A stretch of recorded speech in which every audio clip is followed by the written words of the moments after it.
나를 알아보는 AI입니다. 오, 나를 어떻게 알아? 바로 안면 인식이죠. 이목구비가 신분증이다. 이제는 이 얼굴이 신분증 역할을 합니다. 안면 인식은 AI 기술을 활용을 해서 이미지나 영상 속 얼굴의 특징을 분석해서 개인을 식별하거나 인증하는 거죠. 여러분 스마트폰 인증 도구로 씁니다. 그래서 이 안면 인식은 보안이나 인증, 그 다음 공공안전이나 수사, CCTV죠. 그 다음에 상업 마케팅에도 사용하고요. 의료나 헬스케어, 그 다음에 출입국 관리에서도 활용이 됩니다. 자, 안면 인식의 원리예요. 안면 인식은 간단한 개념입니다. 먼저 얼굴의 생체 정보를 3D 스캐너해서 데이터합니다. 눈, 코, 입, 귀. 그 다음에 이 데이터와 완성된 데이터를 데이터베이스에 등록된 정보와 비교합니다. 그래서 내가 안면식 스마트폰으로 이렇게 얼굴을 찍게 되면 눈, 홍채, 그 다음에 얼굴 모양, 코, 이걸 전부 다 계산하죠. 여기 보이는 것처럼 수치화합니다. 그래서 이것을 데이터베이스와 비교해서 일치되는 데이터를 통해서 신원을 확인합니다. 얼굴을 감지하고 전처리하고 특징을 추출하고 확인, 비교하는 것이 바로 안면인식 기술의 컨셉입니다. 자, 그럼 마찬가지 이런 안면 인식 기술의 위험성은 없을까? AI 리터러시에 또 포함되는 거죠. 윤리적인 문제를 생각해 봐야 됩니다. 안면 인식, 그래요. 가장 큰 게 바로 광범위한 사생활 침해입니다. 내가 어디에, 요즘은 내가 뭐 1시간 동안 그 도심을 걸어 다니면 그 시간마다 나의 궤적을 다 추적할 수 있습니다. 그렇죠? 내가 무엇을 하는지, 그다음 어떤 곳에 가 있는지, 다 알 수 있습니다. 사생활 침해이죠. 그 다음 이게 바로 파놉티콘입니다. 감시사회를 만드는 겁니다. 감시사회는 여러분, 인간이 가장 이제 갈구하는 것이 뭐냐? 첫 번째 자유입니다. 자유가 없는 세상은 인간의 인권을 가장 침해하는 거죠. 그래서 뭐 잘못한 사람은 감옥에 갖다 둡니다. 그렇죠? 인권 침해의 소지가 있죠. 그 다음 알고리즘이 편향에 쓰일 수도 있습니다. 그 다음 안면 인식을 통해서 AI의 안면 인식 기술이 어떤 사람을 더 잘 인식하느냐, 주로 백인 남성의 얼굴을 더 인식한다고 해요. 근데 이게 바로 편향된 결과를 놓을 수도 있겠고, 그 다음에 우리 안면 인식된 그 데이터가 활용이 될 수 있다라는 거죠. 그 다음 개인정보 유출하고 오남용은 뭡니까? 안면 얼굴을 갖다가 뭐예요? 딥페이크처럼 잘못되게 쓸 수도 있다라는 겁니다. 그 다음 오인식으로 인한 인권 침해. 앞서서 이 안면 인식은 여권 발급에도 쓰일 수 있다고 했는데요. 사람을 잘못 알아봐서 또 사람인데 약간 동양인은 눈이 조금 작은 편은 구별할 수 없어요. 그래서 이런 사람들 여권을 뭐 발급을 못 해준다거나 아니면 얼굴이 있는데 뭐 내 얼굴도 약간 범죄자 얼굴과 유사하고 생겼다고 해서 AI가 판정해서 범죄자 취급을 한다거나 이런 문제점이 생길 수도 있죠. 그래서 안면 인식 기술을 또 이렇게 문제점도 안고 있다라는 겁니다. 자, 그래서 이번 시간에는 AI 리터러시는 어쨌든 뭐 그 기술을 잘 이해해야 되는 것이 중요하다고 했는데, 이번 시간에는 AI의 나를 잘 알고 있는 기술들의 활용과 그 다음에 원리, 그리고 문제점에 대해서 살펴보았습니다. 자, 다음 시간에는 이제 내게 친절한 AI에 대해서 알아보도록 하겠습니다. 자, 1차 실수업은 여기까지 하겠습니다. 수고하셨습니다. 이번 시간에는 내게 친절한 AI에 대해서 알아보도록 하겠습니다. 자, 지난 시간에는 나를 잘 알고 있는 AI에 대해서 살펴봤는데요. 이번에는 그러면 AI가 나에게 어떻게 친절을 베푸나 한번 알아볼게요. 첫 번째, 자, 여러분들은 AI를 어떻게 활용하고 어떤 서비스를 받고 있나요? 뭐 여러 가지가 있겠죠. 자, 그런데 AI를 잘 활용하고 나도 모르게 사용하고 있는 것이 뭐냐? 바로 내비게이션입니다. 그래서 첫 번째, 내게 친절한 AI로 운전에서 해방시켜주는 AI로 잡아보았습니다.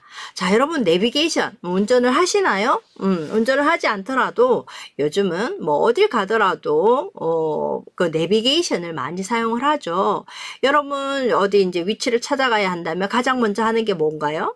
그래요. 앱에서 지금 출발과 도착을 찍고 얼마나 걸리나, 어디로 가야 하나, 어떤 수단에 따라 달라지나 보죠. 바로 이런 것이 그 내비게이션 지도입니다. 그래서 이런 내비게이션은 바로 나를 해방시켜 주는 거죠. 내게 굉장히 친절합니다.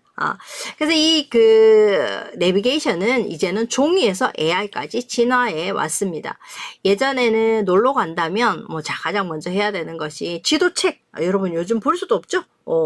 차가 있다면 차에 전부 지도책이 하나가 있었습니다. 그래서 지도를 보고 찾아가고, 그 다음에는 뭐예요? 프린트를 다 해갔습니다. 프린트를 해갔는데 이제는 필요 없죠. 내 손 안에 지도 내비게이션이 있습니다. 이 내비게이션은 바로 실시간 교통 데이터를 수집하죠. 내비게이션 안에도 AI가 들어있습니다. AI가 어떤 역할을 하냐? 바로 이런 역할이죠. 교통을 다 수집을 하고요. 그래서 경로를 어떤 A 경로, B 경로 1, 2, 3 해줍니다. 차가 많이 막히면 경로를 다르게 위에서 안내해주죠. 그 다음에 동쪽 경로를 최적화해줍니다. 경로를 최적화해주고요. 그 다음에 예측 교통을 예측해줍니다. 그래서 이런 역할들을 바로 내비게이션의 안에 있는 AI가 서비스를 제공해주고 있습니다. 자, 그러면 여러분, 내비게이션은 어떻게 도대체 어떤 원리로 이렇게 동작이 되는 걸까 생각해 보셨나요? 알아봅시다. 원리를. 자, 내비게이션은 위치 파악을 GPS로 하죠. 내비게이션의 가장 핵심적 원리는 바로 3변 측량입니다. 위치 결정을 3변 측량으로 하는데요. 즉, 3개의 좌표를 가지고 그 지점을 알 수 있는 거예요. 내비게이션의 원리는 먼저 위성 신호를 수신합니다. 지구 여러분, 지금 하늘을 쳐다보면 파랗게 빛나고 있습니다. 그렇죠? 밤에는 까맣게 빛나는 게 아니죠. 까맣고. 자, 그러면 우리 지구 밖에서는 참 지금 안에서 볼 수 없지만 많은 위성이 떠다닙니다. 그 위성은 우리나라에서 쏘아 올린 것 뿐만이 아니라 전 세계적으로 위성을 어마어마하게 쏘아 올리고 있습니다. 여러분 혹시나 나중에 한번 지구 우리 대한민국 상공에 얼마나 많은 위성이 떠다니는지 한번 검색해 보세요. 정말 보고 있으면 우와, 저 위성이 부딪히지도 않고 떠 있나? 싶은 생각이 들 정도입니다. 어쨌든 이 위성은 여러 가지 목적이 있습니다. 과학기술용으로 쓰이기도 하고, 그 다음에 우주 관찰용도 있고요. 그 다음에 이런, 위성을 지리적으로 이렇게 알 수 있는, 것으로 사용하기 위해서도 있습니다. 그래서 이 위성의 신호를 수신하는데요. 지구 궤도 상공에는 바로 30개 정도의 GPS 위성이 돌아다니고 있다고 해요. 그래서 이 GPS 위성이 돌아다니면서 자신의 정확한 위치 정보와 그다음 신호를 보내서 이 신호를 보낸 시간하고 거리를 통해서 바로 위치를 알 수 있습니다. 무선으로 주기적으로 지속적으로 계속 지구에 신호를 보내고 있죠. 이렇게 보낸 신호를 따라서 내비게이션 기기, 여러분 내비게이션이나 스마트폰을 포함을 해서 이 안에는 여러분 GPS 수신기가 있습니다. 그래서 이 핸드폰 안에는 정말 많은 그 센서나 기능들이 들어있죠. 그래서 이 안에 바로 GPS 수신기가 들어있습니다. 이 GPS 수신기는 신호를 받아서 도달 시간을 측정을 합니다. 그래서 쏘아 보낸 시간, 거리 등을 측정을 하죠. 그래서 여러분 거리는 어떻게 해요? S는 VT 잘 아시죠? 뭐예요? 거리는 시간과 속도입니다. 그래서 거리를 속도와 시간 공식을 이용해서 각 위성까지의 거리를 계산을 합니다. 그리고 이제 바로 위치를 결정하는데요. 3변 측량이죠. 최소 위성 3개 여기 보이시죠? 여기 지금 어딘가 여기 최소 위성 3개에서 보낸 그 거리를 측정을 하면 요 지점에서 하나의 위성으로 한 게 아니라요. 각각의 3개 3변 측량을 하는데요. 3개 위성으로부터 거리를 측량을 하면 사용자의 2차원 위치를 알 수 있습니다. 경도, 그 다음 위도를 알 수 있어요. 그래서 그것을 통해서 위치를 알 수 있습니다. 그리고 고도한 그 정보와 측정한 시간, 동기화를 위해서 일반적으로 4개의 위성을 사용을 한다고 해요. 이게 바로 그 위치를 알 수 있는 그런 원리입니다. 그 다음에 내비게이션 속에서 그러면 그 차를 운전해 갈 때 차량 안에 내비게이션이 있죠. 그 차량을 보면 어디로 가야 하는지 길도 빨리 알려줍니다. 그래서 어떤 경우에는 그 유료 요금 고속도로를 지나가면서 빨리 갈 수 있는 경로도 알려주고, 어떤 경우에는 무료도 알 수 있고 최단 시간에 갈 수 있는 것도 알려주죠. 내비게이션 안에는 AI를 품고 있습니다. 그래서 교통 AI로 정보를 수집을 합니다. 영상 기반 실시간 교통 수집을 하는데요. 자, 요 그림을 한번 보게 되면 이제 이게 조금 흐릿하나요? 그러면 어떻게 알 수 있느냐? 바로 여기에 있는 각각의 여러분 가로등 보시죠. 길 가다 보면 거기에 모두 이렇게 CCTV가 달려져 있습니다. 그래서 이런 CCTV를 통해서 여러 길에 있는 교통을 수집을 하게 되죠. 그래서 여기 뭐 차량도 감지하고요. 얼마나 가고, 그 다음에 이제 교차로도 스마트 교차로입니다. 스마트 교차로로 차가 얼마나 지금 여기에 채증이 되고 있는지 등을 알 수 있습니다. 그쵸? 그래서 CCTV도 AI CCTV입니다. 이 AI CCTV, 그 다음에 여기 이제 교통 정보 수집하는 것들을 이용을 해서, 교통 전체 상황을 확인을 하죠. 그리고 이제 스마트 교차로는 뭐냐 하면, 여기 보시는 것처럼 영상 기반 실시간 교통량을 수집합니다. CCTV에, 있는 데이터로 수집을 하고요. 그 다음에 그렇게 수집을 한다면 그 다음 교통량에 따라서 최적 신호 주기도 산출합니다. 조금 이제 신호를 신호에 따라서 교통이 좀 채증되고 빨리 빠지기도 하죠.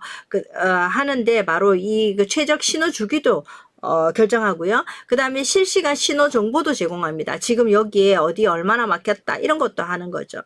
그 다음 스마트 횡단보도, 지금 횡단보도도 스마트해졌습니다. 그래서 보행자 안전사고를 미연에 방지하기 위해서 차량과 사용자에게 스마트 서비스를 제공하기도 합니다. 근데 이것들 하는 게 뭐냐? 바로 여기 ITS 센터입니다. ITS 센터에서 이런 정보들을 모두 모아서 그런 교통 정보를 제공해 주는 거죠. 그래서 이 내비게이션 소개 AI는 뭐냐? 여러 교통을 영상 기반으로 해서 실시간 데이터를 수집을 하고 최적 신호 주기도 산출하고 실시간 신호 정보도 제공해 주는 겁니다. 그 다음에 이 내비게이션 소개 AI는 실시간에 교통 정보를 어떻게 정보를 수집을 하느냐, 바로 여기 보이시는 것처럼 이렇게 됩니다. 각 차량에 이게 이제 사물 인식 기술이죠. 차량에 있는 차량들을 인식을 해서 많이 모이면 밀집도가 있을 겁니다. 그죠? 그래서 원거리에 객체를 검지하고 그 다음에 객체를 식별합니다. 사람인지 차인지. 차가 많이 몰려있는지 사람이 많이 몰려있는지. 그래서 그 다음에 이 차량이 차선별 교통량이 있을 겁니다. 그래서 매핑을 해보면 지금 얼마나 막혀져 있다라는 걸 알 수 있겠죠. 그리고 교차로의 차선별 교통량도 검출합니다. 그리고 횡단보도의 돌발 상황도 검지하고, 이런 정보들을 다 모아서 내비게이션의 ITS 센터에서 내비게이션에 정보를 제공해 주게 되는 겁니다.